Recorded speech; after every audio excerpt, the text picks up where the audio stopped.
Few military endeavors in history have combined such ambition, audacity, and cultural fascination as Napoleon Bonaparte's Egyptian campaign in 1798.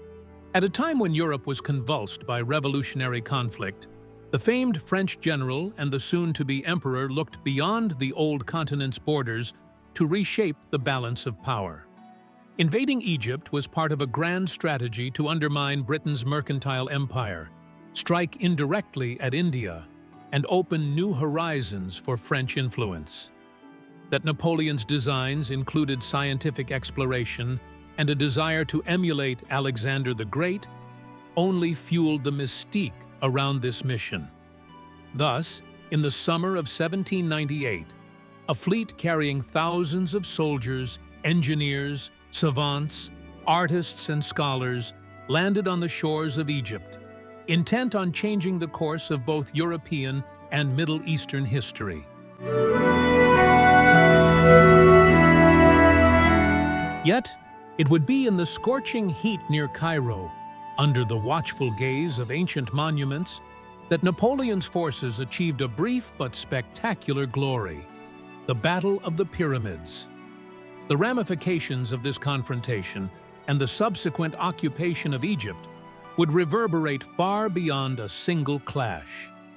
It would influence how Europeans perceived the Orient, spur a surge of scholarly interest in Egyptian antiquities, and shift the dynamic of power in the Mediterranean. This story, however, begins with an ambitious plan sketched out in the corridors of Paris, where Napoleon reasoned that by cutting Britain off from its colonies, he might force a new global balance and secure his own path to fame. France was in the throes of revolution, having overthrown the monarchy in 1789. The subsequent years brought conflict against various European coalitions determined to quash revolutionary fervor. Among France's most persistent enemies was Britain, whose naval might and mercantile dominance posed a formidable obstacle to French aspirations. Despite heroic French armies on European soil, the British Royal Navy reigned supreme at sea, thwarting France's attempts to challenge its empire directly. Napoleon, who had already made a name for himself through the Italian campaigns, reasoned that if he could disrupt Britain's routes to India and the broader East, he might force London to negotiate. Egypt emerged as the perfect target for this indirect strategy. Nominally under the control of the Ottoman Empire, Egypt was, in effect, governed by the Mamelukes, an elite warrior caste with centuries of rule behind them. They were adept horsemen, famous for their cavalry charges, but modern warfare had largely bypassed them. Napoleon believed that confronting the Mamelukes would provide a quick victory, from which he could pivot to challenge British positions in the region. That Egypt also offered a potential land route to India via the Red Sea made the gamble all the more enticing. To keep Britain in the dark, Napoleon organized a massive expedition in utmost secrecy. Over 300 ships were assembled, carrying an army of roughly 35,000 to 40,000 troops, plus civilian experts. The plan included swift travel across the Mediterranean. In that sense, luck played its part. Despite trailing British patrols and the presence of Admiral Horatio Nelson's fleet, the French managed to land in Alexandria, largely unopposed. They captured the city quickly, but a new challenge soon loomed, pushing inward across desert terrain under a relentless sun to confront the Mameluke forces near Cairo. From Alexandria, the French advanced with optimism tempered by the difficulties of the Egyptian climate. The armies trudged through scorching dunes, each soldier carrying significant weight: musket, ammunition, water supply, and kit. Already short on reliable water, these men faced a land like no European theater they had known. The searing sun, swirling sand, and oppressive humidity took a toll on morale. Yet Napoleon, ever the motivator, regaled them with the vision of ancient glories, the wealth of the East, and the possibility of forging a new French empire. Meanwhile, the Mamelukes prepared. They had spent generations dominating the Egyptian countryside, maintaining a feudal-like rule. Their elites, clad in glittering armor and riding swift Arabian horses, prided themselves on cavalry prowess. Under their leading beys, Murad Bey and Ibrahim Bey, they summoned thousands of mounted warriors, as well as auxiliaries. The Mamelukes preferred direct cavalry charges, trusting in skillful horsemanship and sabers to break any foe. Though they were aware of the French approach, they seemed to underestimate the discipline and musketry that Napoleon's ranks could wield. As Napoleon's columns inched closer to Cairo, rumors of an imminent battle crackled in the air. French officers anticipated the famed Mameluke cavalry, so they prepared square formations to protect themselves from flanking and direct charges. Napoleon recognized that, with limited artillery and no cavalry of his own in large numbers, the horses had mostly perished or been left behind at sea. He must rely on the disciplined squares of infantry. If these squares held firm, the Mamelukes would break like waves on a rocky shore. The confrontation took shape near the village of Mbabe, not far from the Giza Plateau. Stretching across the dusty plains were the iconic shapes of the Great Pyramids in the distance, silent witnesses to the impending clash of modern European tactics and centuries-old warrior traditions. The French soldiers, enthralled by the sight of these ancient monoliths, took heart in Napoleon's dramatic exclamation. "Soldiers, from the height of these pyramids, 40 centuries look down upon you." Though some might question whether Napoleon actually uttered these exact words, the sentiment captured his ability to fuse propaganda with morale building. The Mameluke army spread out across the plain, cavalry forming the backbone, with foot soldiers and local militias arrayed behind or in separate positions. Drums and horns signaled readiness. Many Mameluke fighters carried muskets, but their lack of modern drills hampered effective volley fire. Most pinned their hopes on the unstoppable momentum of a cavalry charge. Napoleon carefully deployed his forces into divisional squares, each composed of multiple regiments forming a hollow rectangle. Artillery pieces were positioned at corners, ready to sweep the front with grape shot, while the center of each square held supply wagons and any cavalry remnants. Marshals such as Jean Lannes, Louis Desay, and Jean-Baptiste Kleber took command of different divisions. Each commander understood that discipline under pressure was paramount. The slightest break in formation could prove fatal if the Mamelukes reached the interior of a square. When the battle commenced, Mameluke cavalry thundered forward. Dressed in ornate silks and armed with scimitars or flintlock pistols, these warriors epitomized centuries of Middle Eastern cavalry tradition. Their horses, agile and swift, closed the distance rapidly, banners fluttering behind them. The French lines held their breath, waiting until the Mamelukes were within effective range before unleashing disciplined musket volleys. The crackling roar of thousands of muskets, followed by the deeper blasts of artillery, shredded the first wave. Yet, the Mamelukes did not yield easily. Wave after wave pressed on, each determined to find a gap in the French squares. Some riders reached the bayonet line only to be cut down. Others circled, peppering the formations with pistols or matchlocks. French discipline proved unstoppable. The squares pivoted as needed, ensuring no flank remained vulnerable.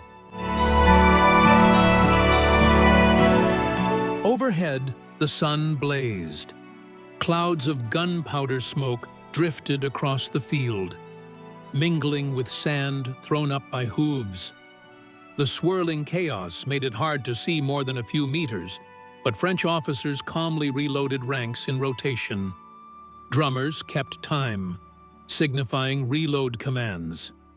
Occasional cavalry forays from the French side aimed to exploit disorganized pockets in the Mameluke lines.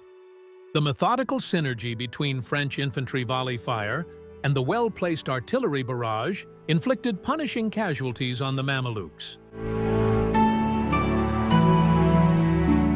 As the Mamelukes' initial impetus ebbed, Napoleon saw a chance to seize the advantage. He ordered part of his forces to edge toward the Mameluke camp, where supply wagons, riches, and even some local peasants had gathered. If the French could overrun the camp, the Mamelukes would lose morale. Indeed, it proved so. Several French columns advanced and captured Mameluke resources. Murad Bey and other leaders attempted to rally their horsemen, but the discipline of their cavalry had fractured. Groups fled the battlefield, while others desperately tried to hold defensive lines. In a dramatic final assault, the French squares pivoted to the offensive, chasing away the last of the Mameluke cavalry. Some Mamelukes drowned attempting to cross the Nile. Others retreated to Upper Egypt. Ibrahim Bey withdrew with a portion of the forces toward Cairo, eventually abandoning the city altogether. By day's end, the Mameluke army was routed. The casualties tell a stark tale. The French lost a few hundred men, while the Mamelukes suffered thousands killed or wounded, effectively decapitating their fighting strength in Lower Egypt. Egypt's capital now lay open. The Battle of the Pyramids was, in truth, fought some distance from the actual monuments, but the name stuck, partly due to Napoleon's dramatic flair, partly because the pyramids symbolized the exotic grandeur of the land. As the French troops marveled at the sight of these structures, they reveled in a sense of triumph. A civilization that had endured since antiquity, the bastion of Mameluke rule, had been toppled in a single, ruthless engagement by a modern European army. Napoleon had delivered a statement of French superiority under the gaze of ancient wonders. In the aftermath, Napoleon marched into Cairo. There, he attempted to present himself not as a conqueror, but rather as a liberator, claiming that he came to free Egyptians from the tyranny of the Mamelukes. He played upon religious sensibilities, proclaiming respect for Islam, even calling himself a friend of the Prophet. While some local notables entertained these claims, suspicion ran deep. Many Egyptians saw the French as infidels or foreign occupiers. Nonetheless, Napoleon established administrative councils, introduced new legal frameworks, and tried to integrate some local customs to ease tension. French scholars, part of the Commission des Sciences et des Arts, began cataloging the flora, fauna, and antiquities of Egypt.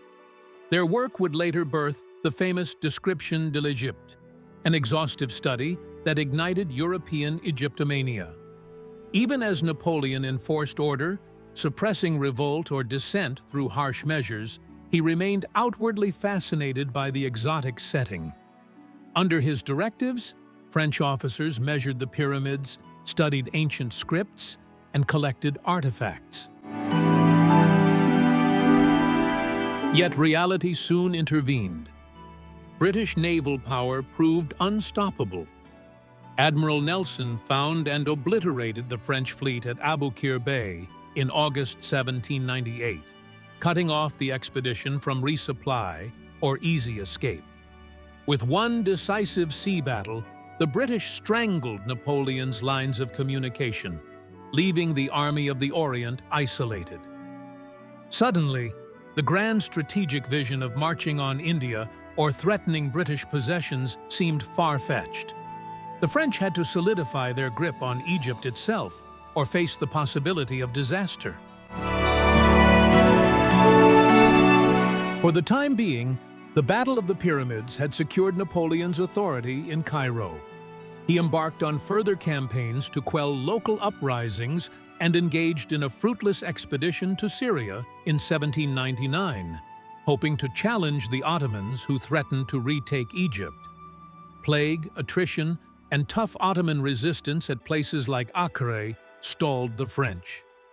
The dream of forging a new empire in the east dissipated. As for the Mamelukes, they regrouped in Upper Egypt, launching guerrilla raids. They would remain a thorn in the French side, though never recovering their former power in Lower Egypt. Within a year of the famous victory, Napoleon, ever the opportunist, quietly left Egypt in August 1799, upon hearing rumors of political intrigue in France. He returned to Paris, where he eventually seized power, declaring himself first consul. The French army he left behind, commanded by generals like Kleber and later Menou, survived a few more years before British and Ottoman forces forced a final capitulation in 1801. The short-lived French occupation ended, but not before shaping the course of Egyptian governance. The vacuum left in the aftermath contributed to the rise of Muhammad Ali a few years later, initiating modern reforms that would transform the country. Despite the ephemeral nature of the French occupation, the significance of the Battle of the Pyramids reverberated. Military historians point to it as a prime example of disciplined infantry squares repelling mass cavalry charges, demonstrating that a technologically and tactically advanced force could triumph over a more traditional yet formidable one. For Europe, the victory cemented Napoleon's reputation as an unbeatable commander, a charismatic leader capable of conquering not just half of Europe, but also distant, ancient lands. Culturally, the event sparked a wave of Orientalism in French and European art. Painters depicted the confrontation amid swirling sands, with the pyramids looming majestically. Writers churned out accounts that blended fact and fantasy, fueling fascination with Egypt's exotic heritage. Politically, it reconfigured the power balance in the region. The Ottoman Empire re-evaluated alliances, leaning more toward British support in some instances, or Russian assistance in others, to counter French ambitions. Britain, seizing the moment, tightened its grip on Mediterranean lanes and cultivated local alliances. At the heart of the Egyptian campaign lay a potent mix of strategic ambition and personal glory-seeking that defined Napoleon's entire career. The Battle of the Pyramids exemplified the apex of that ambition, a singular day that overshadowed the complexities of a difficult occupation. Posterity often hails it as a shining victory, ignoring the subsequent struggles and ultimate French withdrawal. Yet it remains instructive, a testament to how swiftly fortunes can shift based on naval outcomes, supply lines, and local politics.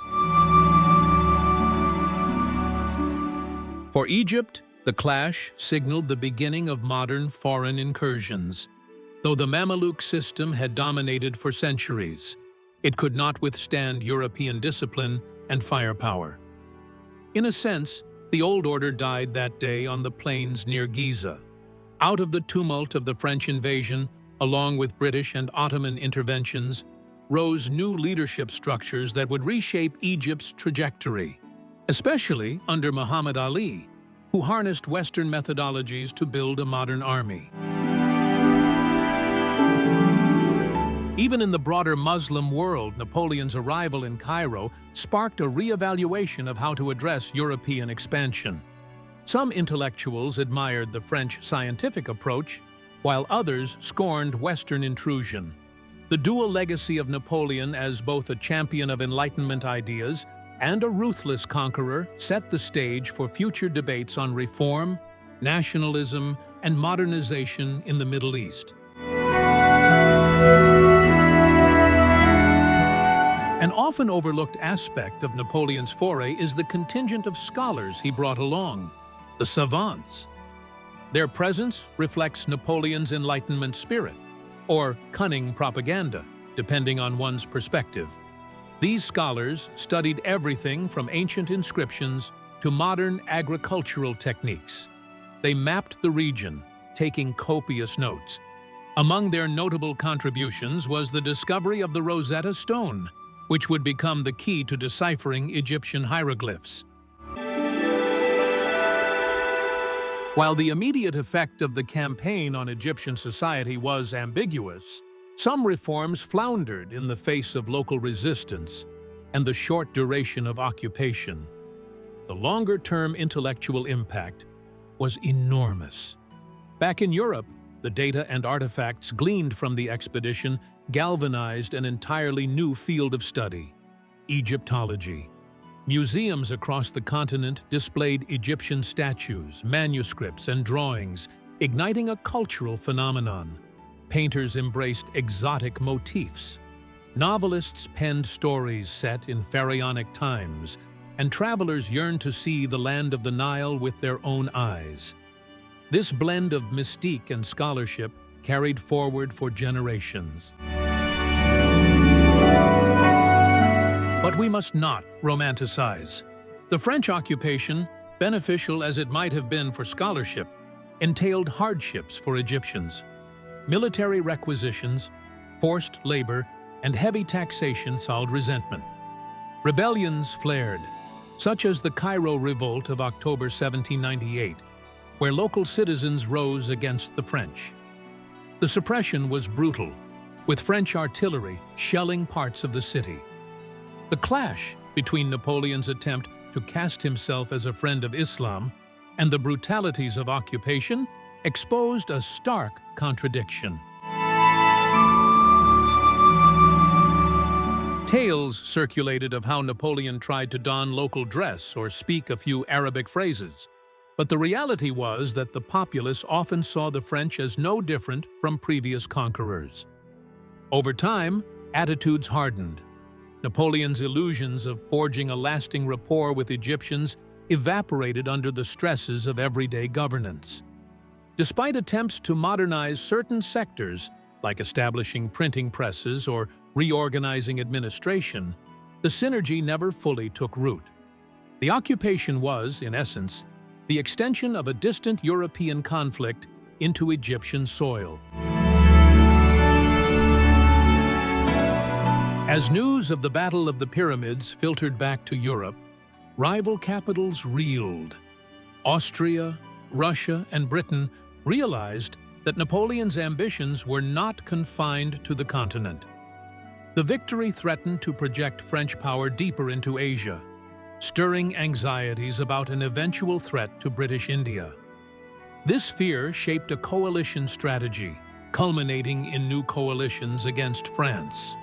Meanwhile, the Ottoman Empire, initially paralyzed by the French incursion, soon declared war on the Republic, forging an alliance with Britain. Napoleon's subsequent excursion into Syria aimed to preempt an Ottoman counterattack from that direction. Yet, besieging the fortress city of Acre taught him harsh lessons about the limits of his supply lines and about the value of naval superiority. While the French triumphed in some battles on land, the British Navy continued to hamper logistic support, making any sustained forward push nearly impossible.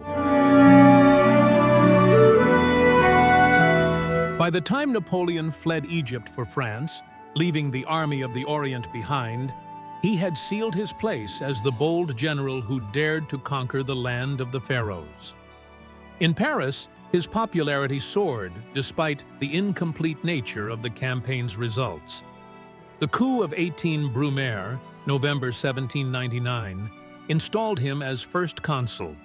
Soon, the Egyptian venture receded in his mind, as he turned to reorganizing France, negotiating peace treaties, and later crowning himself emperor in 1804. Yet, across Europe, The Battle of the Pyramids remained emblematic of Napoleon's unstoppable force, forging the legend that would define him for years. For the French troops left behind, however, the hero's departure signified abandonment. While they held out for a time, they could not indefinitely resist British Ottoman forces, culminating in their evacuation. Oddly, though the occupation failed, the seeds of transformation in Egyptian governance and the flourish of Western knowledge about ancient Egypt were sown. When viewed from a broader historical lens, the Battle of the Pyramids stands as a clash of military cultures. The well-drilled formations and advanced weaponry of revolutionary France versus the storied cavalry heritage of the Mamelukes. It marks one of those pivotal moments where an older order gave way to the unstoppable tide of modern tactics. The Mamelukes, who had resisted modernization, found themselves outmatched by firearms, disciplined lines, and the organizational prowess Napoleon brought forth. It also highlights the fluid intersection of politics, war, culture, and myth-making. Napoleon's press releases back home glorified the event, feeding the French public's appetite for triumph amid political uncertainty. Egyptians, meanwhile, saw the meltdown of their traditional power structure, replaced by an unfamiliar foreign rule that brought both curiosity and violence. The universal lure of the pyramids, with their 4,500-year heritage, formed the dramatic backdrop for an 18th-century confrontation that ironically would spur renewed interest in Egypt's even older past. Over 2 centuries later, the Battle of the Pyramids still captivates the imagination. An exotic tableau of swirling dust, shining bayonets, and cavalry charges near one of humankind's most iconic architectural wonders. Historians debate certain details, like the exact dispositions of Mameluke troops or how close to the pyramids the fighting truly happened. Nonetheless, the overall narrative is not in doubt. A swift, punishing victory under the keen tactical mind of Napoleon, overshadowed by subsequent naval disasters and an ultimately untenable occupation. In the swirl of Napoleonic lore, the Egyptian campaign remains unique for the contradictory impulses it exhibits: scientific inquiry and brutal conquest, Enlightenment ideals and authoritarian rule, grand visions and grim logistics. In the crucible of that hot July day in 1798, a fleeting moment of brilliance cast Napoleon and his army as victors in a land that had witnessed the rise and fall of countless dynasties. The shadows of the pyramids loomed over them, silent testaments to a time when pharaohs commanded similarly unstoppable forces. The Battle of the Pyramids was more than just another Napoleonic engagement. It symbolized a turning point in how European powers interacted with the Middle East. Though brief, the French conquest brought significant intellectual and cultural exchange, igniting a fascination with ancient Egypt that would ripple throughout the 19th century.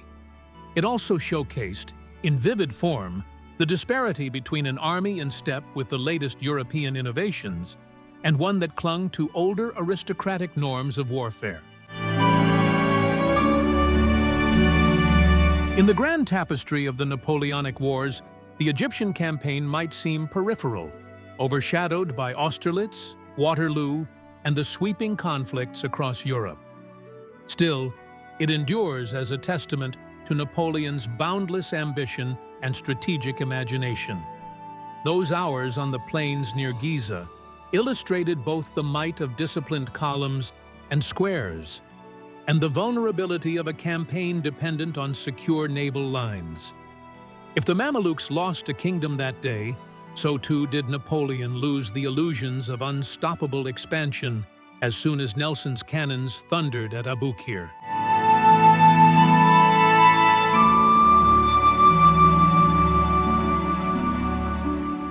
Yet, the memory remains, an audacious general, his men arrayed in squares, repelling wave after wave of flashing sabers, with ancient pyramids towering on the horizon. That iconic image sums up an encounter between different ages, one foot in the medieval tradition of cavalry charges, the other in the modern era of nation-state armies. It was a harbinger of the transformations that would shake the Middle East in the century to come, as Western influences collided with local powers. And it stands as one more chapter in the inexhaustible saga of Napoleon Bonaparte, that charismatic figure whose genius and hubris repeatedly reshaped the world around him, at least for a while, under the scorching Egyptian sun.